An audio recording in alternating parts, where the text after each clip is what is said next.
Today I want to be talking about a topic that I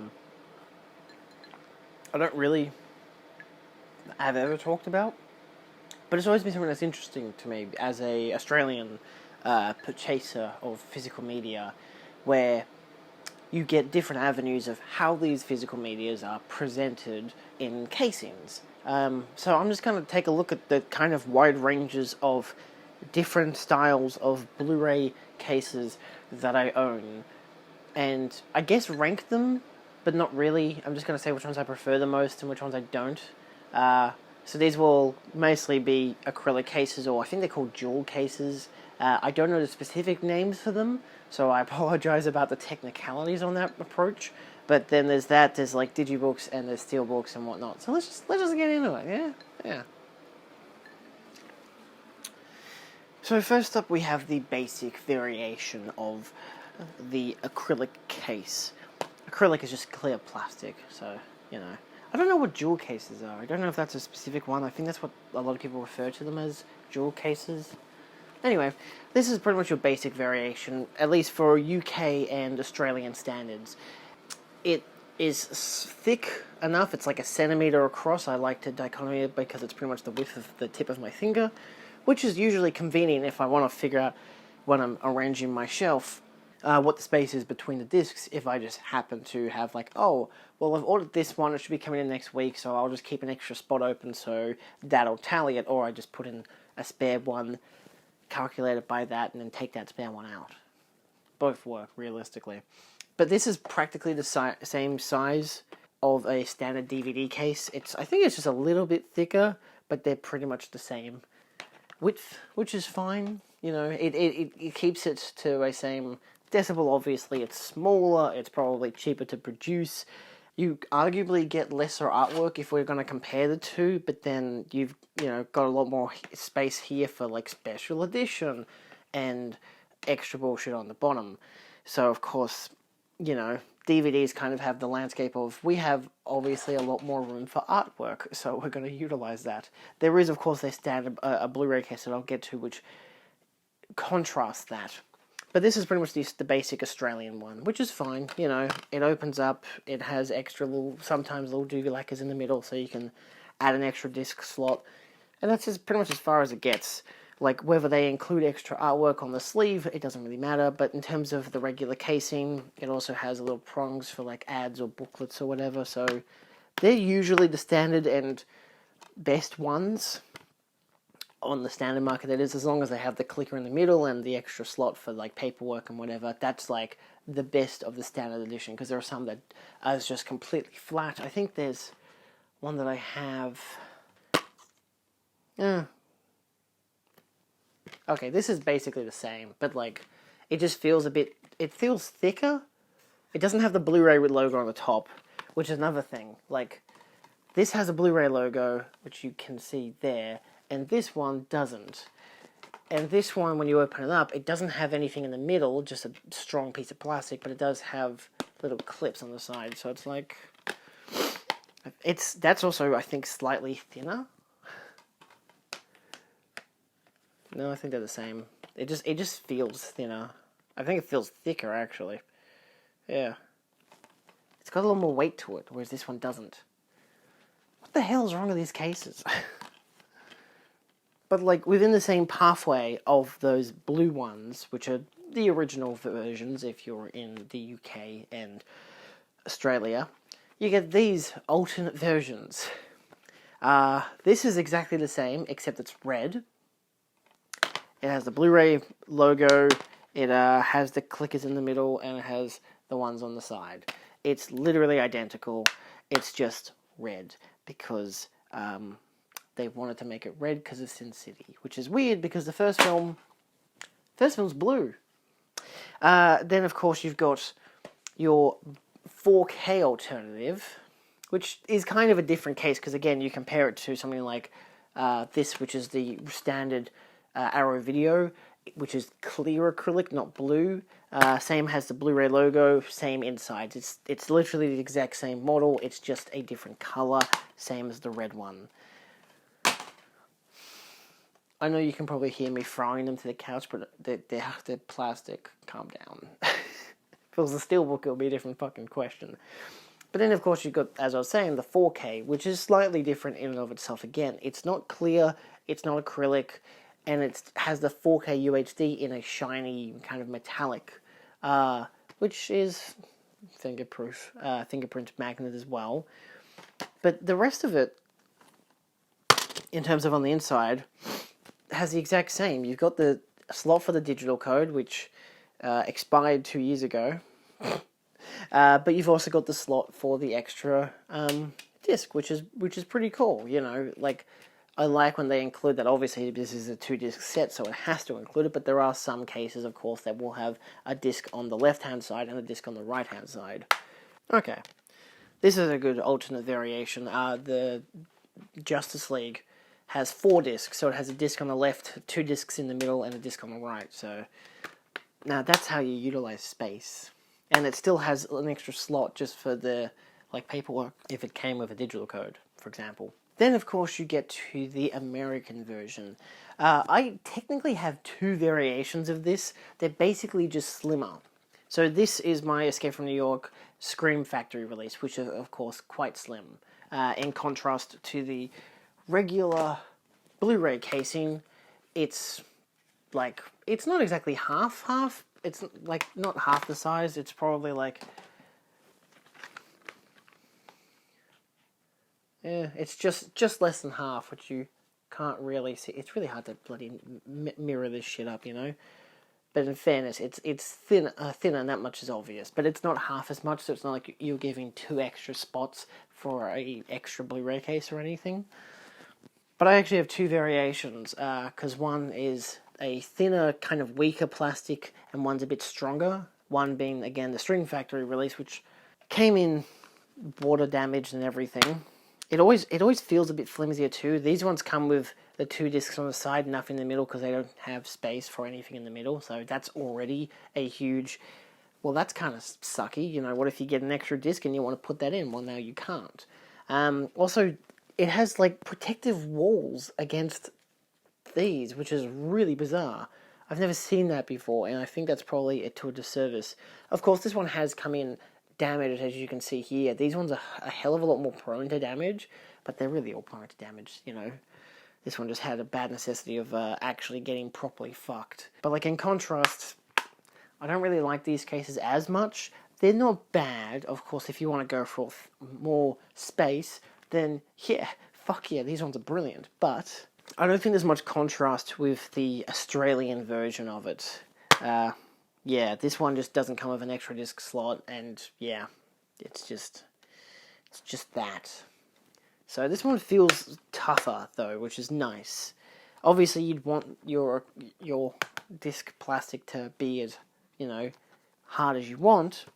However, there is still another Arrow Video version, which is one that I'm only now getting used to. They've got these in a few sets that I've actually got as of current, and it's literally just their own version of it. It's I'm putting a lot of shit up and putting a lot of shit down.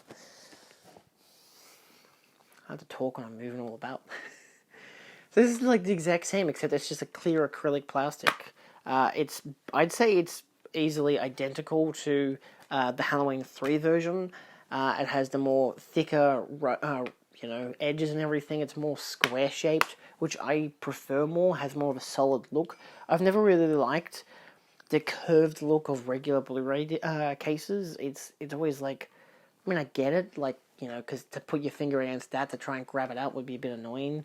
You know, at least you'd have the curved nature of something like this, and that wouldn't really hurt you, and I guess that does make sense.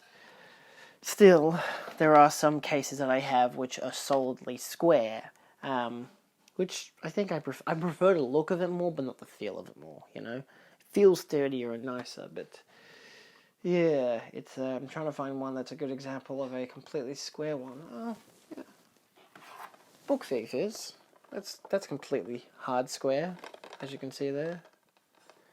Yeah, it's much more solid of a case. However, it it pumps everything out a bit more, so like it still has the clips in the middle and on the sides there, but it pumps this out a bit, which can be very, you know, make the disc rattle on everything if you care about that. Like, you shouldn't really be able to hear that, because of course then you've got the little thing in the middle that you press and that has the disc come out, and those can be their own bloody pickle. I love it too because old Blu-rays and DVDs, mostly Blu-rays weirdly enough, would have a sign on the inside, I mean DVDs did as well, where, you know, the reversible sleeve would say, "This is how you take the disc out." And I'm like, duh. How fucking dumb were people when this shit first came out? Like, I get it, people went from VHS to DVD, but people can't be that fucking stupid, can they? Can they? So yeah, I do think I like this one. This one suits the aesthetic of the design of the set, so that's nice. And because these ones are slimmer and they're in a big case, they benefited, because it's like now there's more room for, you know, it doesn't make the case more expensive or anything because you've got slimmer, you know, cases and everything. They do have other cases that I have.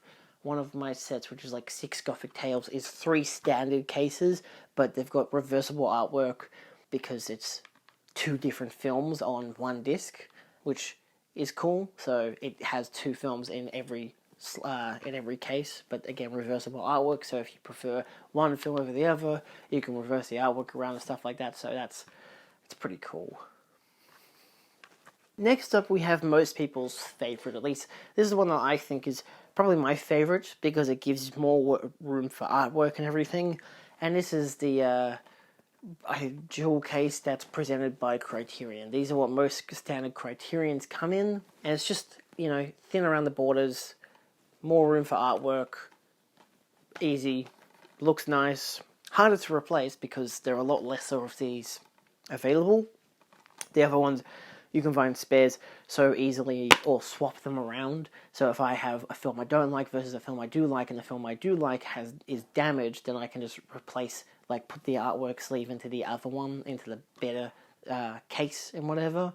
So, but with some of these, because there's the slimmer ones and whatnot, I can't exactly do that. Like, I could swap the artwork between Escape from New York into Halloween 3, but I really like Halloween 3 and I like it in its case. So it's like I'd have to get a whole new case just for Escape from New York. And I do have a damaged Criterion case for Things to Come where the plastic is like chipped on the top and bent upwards, but I don't have any like Criterion that I dislike that I'd swap the thing around, and I don't have enough.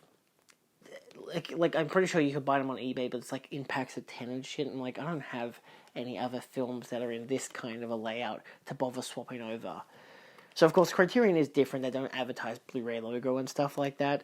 Like even the DVDs are the exact same way, but they don't have space in the middle unless they are designed that way, which these ones have the room for because they are the thicker spines, but they do always have the pegs on the side so you can get little booklets and whatnot. So I think that this is my personal favorite of the standard acrylic cases, but then we've got 2 more variations which obviously are worth noting. So for more unique editions of casings, there is the Digibook. So this one, it's exactly what it sounds like. It's a book, and it has the disc in it. You've got the disc, it has its little popping out feature, still has a Blu-ray logo, which is, you know, neat, I guess. And obviously has a good layer of artwork there too. But it has a book, which is really cool. You know, this one, my dad actually bought this one a while back. This is one of the first Blu-rays we got. You know, it has a whole book talking about the film and everything, which I always really like these. Digibooks, I don't think, get enough love half the time. But they also do have some problems. Like, of course, this has artwork on the back, but you know, we've never taken the sleeve actually off this at all, which I feel like I could. Oh, it's a King Kong with a woman. Is that not a picture in the book as it is? How is that not different from the front? Oh, I think it's just that artwork on the back, so, which is kind of cool. Yeah, it just has the title on the back there. So I could take this off. It's not mine, so I'm not going to bother. But of course, these ones are more prone to damage. Like, the only one I've really upgraded is Spartacus. I've got the Spartacus one, which, you know, again, they've got their Blu-ray logos on the top because you've got to have your Blu-ray logo. More room for artwork, which is really nice. But But like this one is more solid. Obviously, has aged a lot better. I've actually replaced the 4K, put the 4K disc into it because I'm like, if I'm gonna watch, I'm gonna open up this version.